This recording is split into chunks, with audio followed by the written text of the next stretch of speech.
Okay, I want to begin by acknowledging the land of which we come together today and share our experiences and our wisdoms and our connections with each other.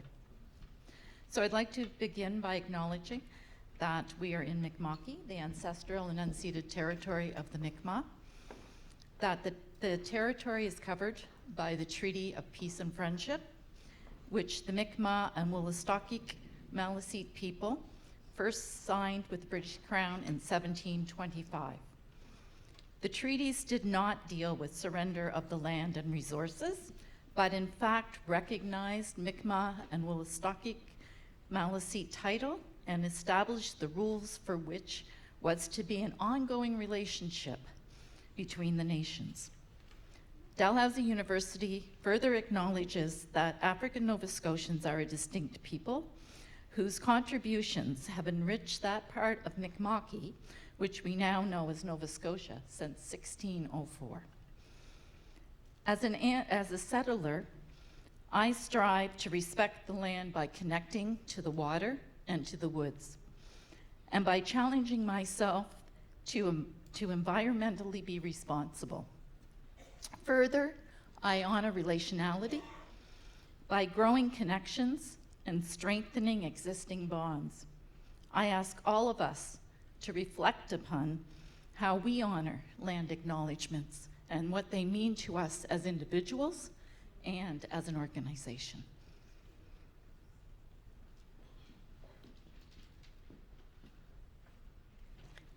Thank you, Judy, for setting the right tone for our strategic plan release. So quite honestly, it's been about 6 months. We have been engaging our faculty and our stakeholders in our new strategic plan. And to start today's session, I'm pleased to start us off with a little bit of a video. So that's how we'll start, and then I'll share with you our plan.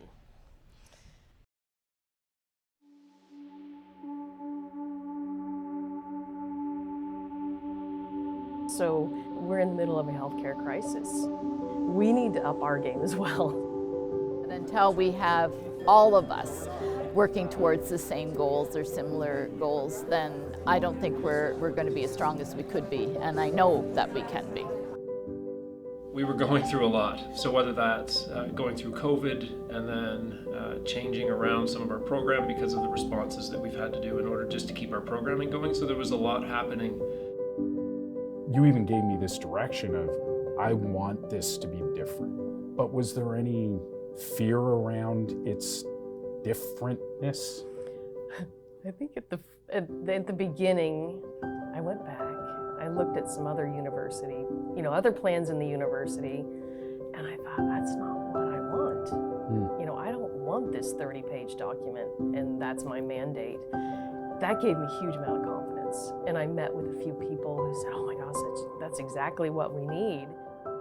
I've always felt we've had a really good spirit of collaboration at the university, both within the faculty and really across faculties. We had this massive strat plan that we did a lot with. We had a lot of success with, but we'd outgrown that model. And I want to create a plan that people aren't just going to roll their eyes and go, oh, we're never going to do that. Because I've seen it happen. Plans get delivered and it's like, oh yeah, that looks great, but oh, yeah, I ain't doing that. It's going to be great, I think, and it's going to be an opportunity for all of us to rally around it and really propel the faculty forward. I can see how we could tie in our goals to the big picture, so I'm looking forward to that. We're such a large faculty with a lot of diverse, schools and units and everything, but there's so much commonality as well. So that really came through in our discussion. I think that's gonna work well, and especially when you have those kind of sessions involving different people, like staff, faculty, and different units. I think it's a good way to go. I was incredibly impressed by the talent and the passion of your colleagues. I think the amount of work that was accomplished in a short period of time is surprising. I think the quality of what we came up with as a team was not surprising, because just very passionate, very knowledgeable people that want to make this work, want this to be a success.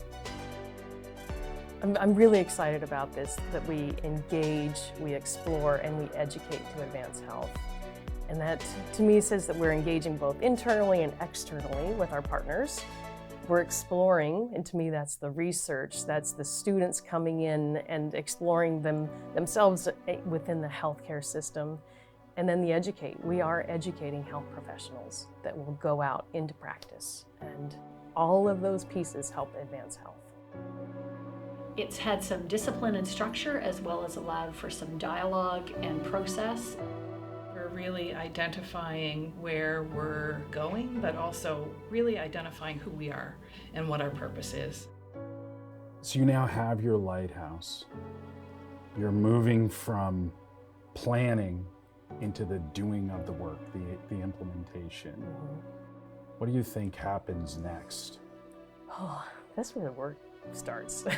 And I think it's going to be empowering. It's going to give people direction and focus, and they can see how they're lighting the way.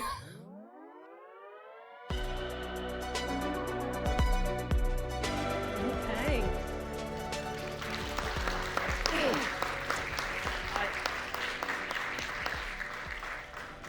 So, for those of you who weren't here at the launch of our strategic plan, we promised to deliver a one-page plan, a one-page strategic plan. And over the months, we have accomplished this. And this is it. This is our lighthouse. A strategic plan on one page. And I'm going to go through this with you, kind of high level. But I want to talk a little bit about this plan, and I think there's probably some folks in the room going, how on earth do you have a strategic plan on one page? I would say behind this one page is about 300 pages of consultation, documents that support this plan and support the engagement sessions that we have had over the last, I guess they started in October. So although it's on one page, it's a very robust process. And I think we had hundreds of people that contributed their voice and expertise to this plan. This plan here, and Chaz, I don't know where you're at, he's our lead facilitator there, he's in the back. We're calling it a strategic plan operational system. It's more dynamic than most plans that you perhaps have seen. And as I go through this, I'll try to explain that. But the first thing at the top of our lighthouse is our guiding light, or what some folks might consider a vision statement. And this arose, I guess, from our visions workshop that many of you were at, and so much consistency in what we heard as the priority to advance health. So we engage, we explore, and we educate to advance health. And this grounds us in all that we do and is kind of our why, for why we do the work that we do. The next level on the lighthouse is our values. And again, a lot of consistency in what we heard from our stakeholders as to how we want to engage, and our values that will drive our decisions and the way we work together. So we have that we thrive for excellence is one. We embed equity and inclusion in everything we do. So it isn't a standalone initiative, it is embedded across the plan and across all that we do. We embrace broad perspectives of health. We heard that this was really important for our faculty. There's not one definition of health, that we look at that intersectionality of what health means and those varying perspectives. We care for our students, staff, and faculty. And I remember some of the facilitators saying, wow, your people really care about what they do. And this came through as one of our values. We collaborate with respect and reciprocity. And that is how we collaborate with each other, how we collaborate with our Dalhousie partners and our external partners. And we commit to viable growth. And we are in a political kind of storm right now around healthcare, and we want to be part of that, helping the province, helping the world advance health. But we can only do it through viable growth. And this became really important, that we can't overwhelm our own system to try to meet the demands of others. So these values will be my anchor, our anchor in how we work and some of our decisions that we make and how we perhaps engage with our stakeholders. The next level of the lighthouse is our focus areas. These are our strategic imperatives, the areas that we are focusing on. The first one, most of these probably won't surprise you that they came to the surface as our priorities. We optimize learner experience. And I'll go into a little bit about what we heard around this initiative. We champion health equity. This was a clear priority, whether it's through our education, how we engage with one another, or our research, that we are champions of equity. We develop and expand strategic partnerships.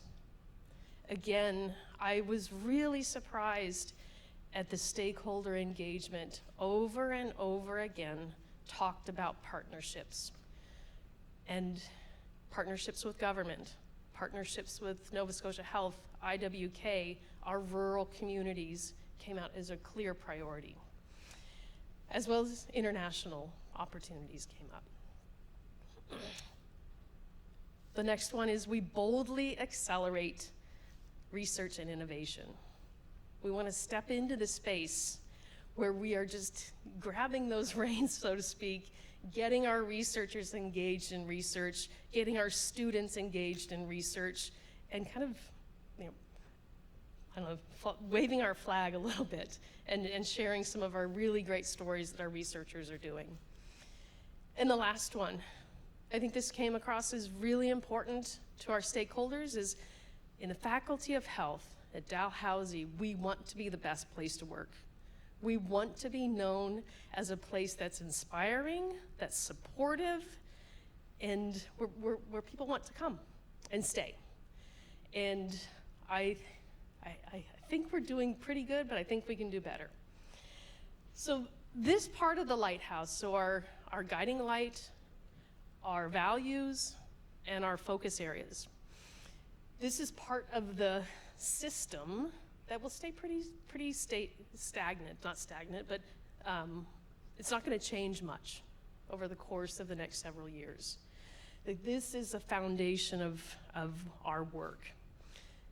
The next levels of the lighthouse, this is where we start to have some flexibility to change things if it's not working, to finish things and move on to the next thing. So it's really a system that's very flexible and responsive to what's happening. Okay? And the next level is our barometers. And these are our measurable outcomes. I'm gonna tell you, Chaz forced us, and I don't have them up here because they're a little bit long, hard to read, and I'll tell you a little bit about what's in each of these.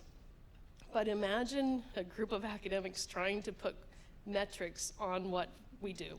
It was not easy, but it is a way to hold us accountable and to give us clear targets. And what I can say is some of the barometers that we came up with are quite foundational, in that we have to do the first step in order to do the more inspiring, broad sweeping initiatives. But let me go over kind of the things that bubbled up to the top for this first round of our barometers. Under the first column there, optimized learner experience. Clear feedback from students and from faculty and staff that student funding is of utmost importance. That not only does it create access to our programs, it helps with student mental health. So that is one of our targets that we will be focusing on. Clinical placements was another clear focus. We have clinical placement teams here on campus that are constantly trying to get placements, trying to get students matched. And it's stressful when we're shaking the rafters, so to speak, to get people to offer placements. So we're gonna put some work into that. And students want a little bit more choice, perhaps, and they want to be matched earlier for their own health and anxiety, stress, and preparation. And it won't be a surprise, but the holistic evaluation of teaching has come up, both for students and for our faculty. And we've got several projects, and Marion's leading one of them, around this. We want our faculty to feel confident in it and our students to feel like their voice matters. So those are the first barometers there in that one. Championing health equity. So our comprehensive funding campaign is all focused on equity. And I will tell you what this barometer is. It is to raise $3.2 million in philanthropic funding every year. And we are on target already, and we have beat that this year. So in that we'll go to fund research, student scholarships and bursaries, and some of our service in the community. The next one is around teaching culturally responsive pedagogy and universal design for learning. So we have started, we've had some engagement with faculty in workshops, learning how to incorporate this into their teaching, and we're gonna keep progressing and advancing this work.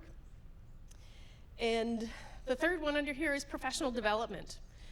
We realize that we have really bold ambitions to attract diverse students, faculty, and staff, but we also need to have an environment that's ready for those individuals to arrive and thrive and stay with us. And that will be in our own work for our own faculty and staff professional development. So we've got some initiatives around that. The next one, where are we at? Partnerships.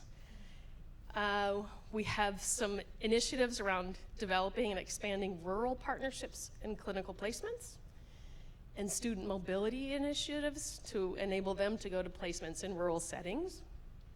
International agreements and opportunities is coming up there, as well as projects with our provincial partners. We want to be at the table. We want to be helping our healthcare system to advance health. Boldly accelerate research and innovation is the next one. So kind of quite simply, increasing salary awards to enable researchers to have more time dedicated to their work and to advance their scholarship. Increasing external funding, and how do we support researchers in grant capture. And then the last one is around increasing the number of graduate students, thesis-based students, master's and PhD. The last one, be the best place to work. So there's some initiatives around staff retention, workplace wellness, and vacation utilization. And I know that sounds kind of simple, but when we started talking about the people that do not take their vacation and why, it's actually really complicated. So we want to be able to create supports that help people relax, rejuvenate. So the work that went into this, so those are kind of the broad sweep of what the barometers are about. The work really hit the road here in that we have developed projects for all of these barometers. We have, right now, I don't know where Susie's at, right in the back, okay. We have 156, as of last week, project ideas. And how many do you think we gathered this week, Chaz? 30 more? 40 more? Yeah, so we've probably getting close to 200 project ideas that will directly influence those barometers. We have project plans developed and written out for 45 projects. We have a strategic plan software. We've already loaded the plan into that. Susie and I are working on getting that ready for all of our contributors to that system. And I'm working with the team in the Dean's office to identify resources and supports that will help us do this. Because some of this will require some support and some resources. We are developing project teams. Email invitations are going out probably early next week. And we will start, the project work will start. And those project teams, if you want to be involved, let Susie and I know. We'll communicate through your directors kind of what projects we're starting on. And some of the projects I think are going to be really fun. They're not going to be in perpetuity. These projects and the barometers we've set will be completed by December. This is not a 5-year plan. Some of the barometers we have probably will be done by July, and then we'll bring new ones in. So that's why it's this operational system that once you finish something, then you advance to the next thing. And you keep plugging along. Like I said, the barometers we've set, we hope to accomplish all of them by December. And some of them will be done earlier, and we'll plug new ones in. So the fun is starting now. What you see under here, the very bottom of the lighthouse, are the day-to-day tasks. We haven't articulated those, but that's your emails, the meetings you're setting up, etc. So, I have a prompt for you to think about. I want you to consider what the future will look like when we enact our vision. That we engage, we explore, and we educate to advance health. Think about what a possible future looks like.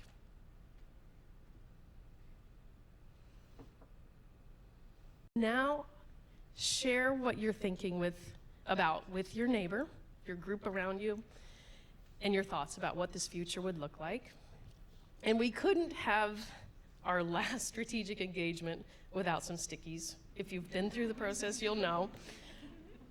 You have some sticky notes, and I want you to write short sentences, phrases on your sticky note of what that future looks like. Discuss with your partners, people around you, and then to the back of the room here, you see this white board is a lighthouse. We'll want you to put your stickies on that lighthouse, and we'll collect those and have a look at them. Okay, I'm going to turn you loose to do that. We can probably raise up the lights and engage with one another. I can't wait to hear what your stickies look like, and I'll read those, and connect with your colleagues. And I thank you for coming and spending some time with us today.